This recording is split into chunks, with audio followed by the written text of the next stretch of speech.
soul of St. Vincent and the Grenadines. We FM is SVG.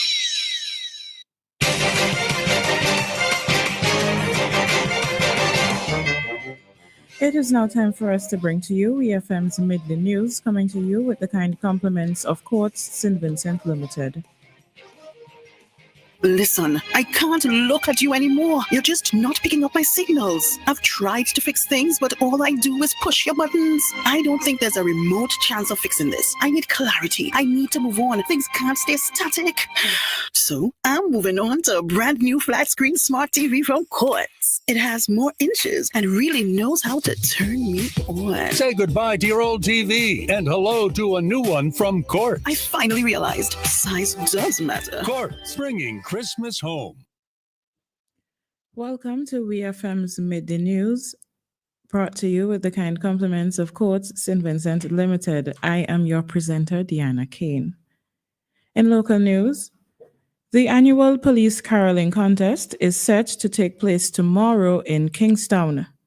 The competition, which first began in 2003, seeks to showcase the various talented officers within the force and spread the joy of the season while engaging the public and the police in an evening of fun, family-friendly activities.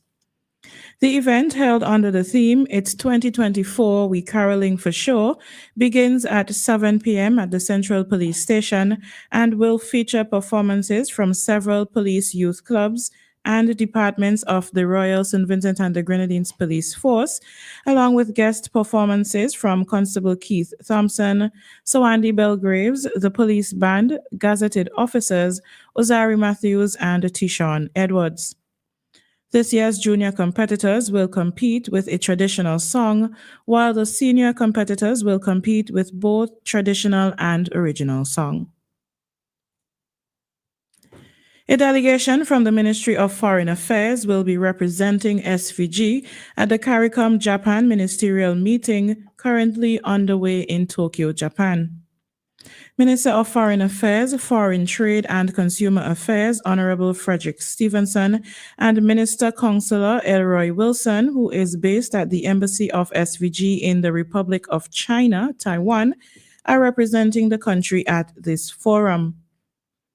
The 8th CARICOM Japan ministerial meeting serves as a platform for dialogue and cooperation between Japan and the Caribbean community.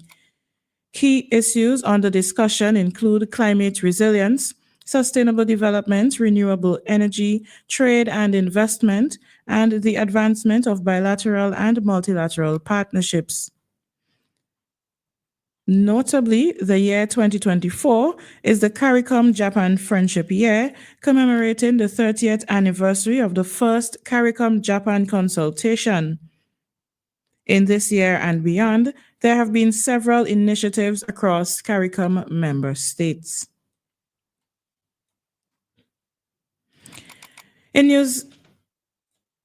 news of the region, Major Michael Boyce, principal of the Dayton Griffith Secondary School in Barbados, has pointed out a disturbing increase in the trend of students failing to show up for their exams despite having paid for them.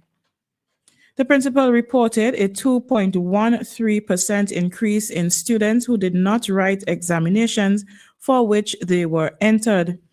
Major Boyce said, very often it comes down to the case where they have not done the school-based assessment assignments despite all the pushing. Sometimes they claim they don't remember they have an exam on that day.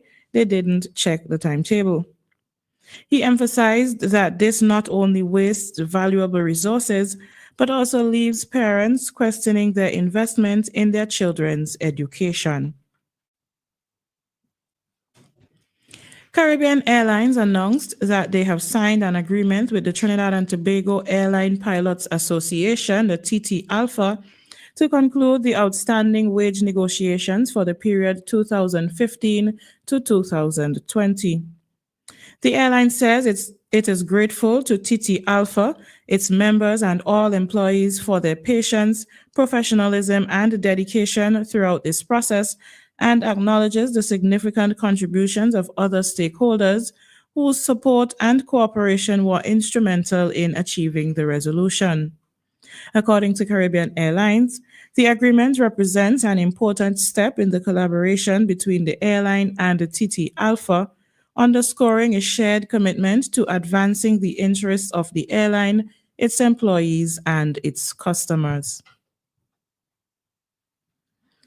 In international news, an American man who was detained for months in a Syria prison after entering the country on foot was found wandering the road near Damascus following the overthrow of Bashar al-Assad.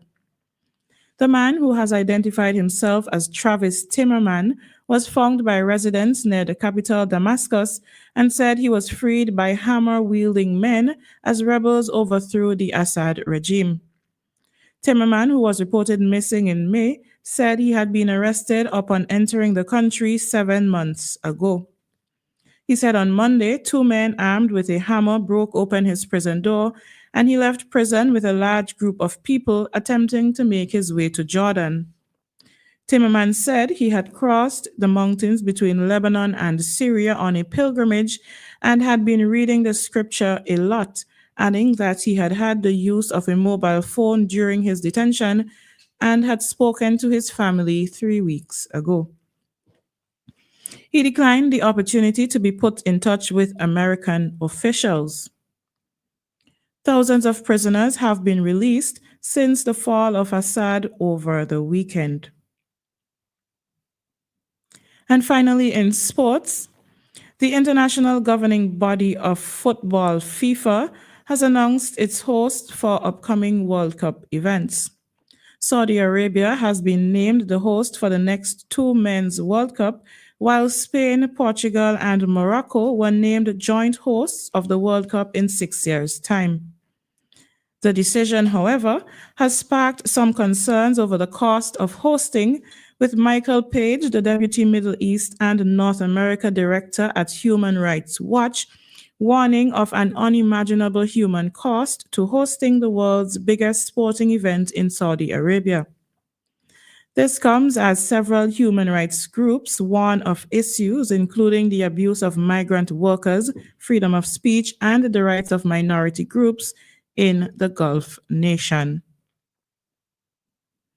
This has been WeFM's Midday News. I have been your presenter, Dianna Cain. Join us again at 3 o'clock when we bring to you WeFM's 3 p.m. news. WeFM's Midday News came to you with the kind compliments of Courts St. Vincent Limited. Listen, there's no more fire in this relationship. We've officially run out of steam. These issues have been bubbling for far too long. I'm sorry, but I got burned too many times.